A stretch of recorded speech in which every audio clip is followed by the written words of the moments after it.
Мәссаған деп осыны айту керек. Не бар екен мына жерде, айтшы? Не бар екен қысылып сонша? Тұрған жердің. Вот тұрмын міне. Ал бұл мал бағу осындай да болады екен дейсің да. 23 ме екен, 22 ме екен. Именно. Мәссаған, мынаны қара, мына қызықты қара. Мына жерде бір баспақ па, сиыр ма, бірден болып жатыр, көріп тұрсыңдар ма? Не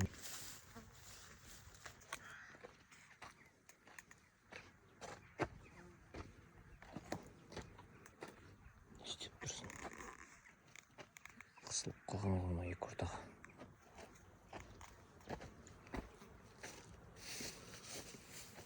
Ал керек десең. Мәссаған деп осыны айту керек. Не бар екен мына жерде, айтшы? Не бар екен қысылып сонша? Қалай шығаруға болады екен, а?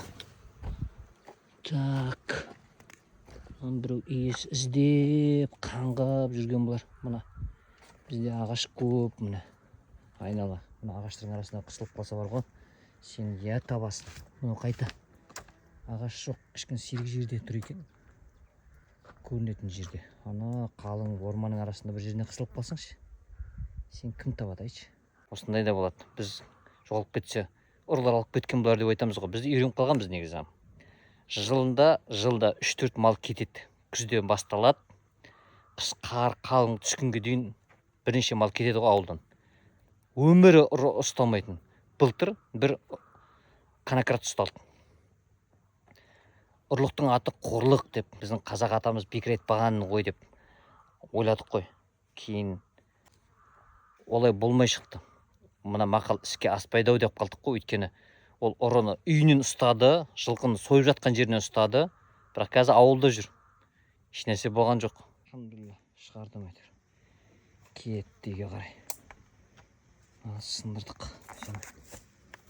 Сындырдым әйтеуір. Haydi gittim ben.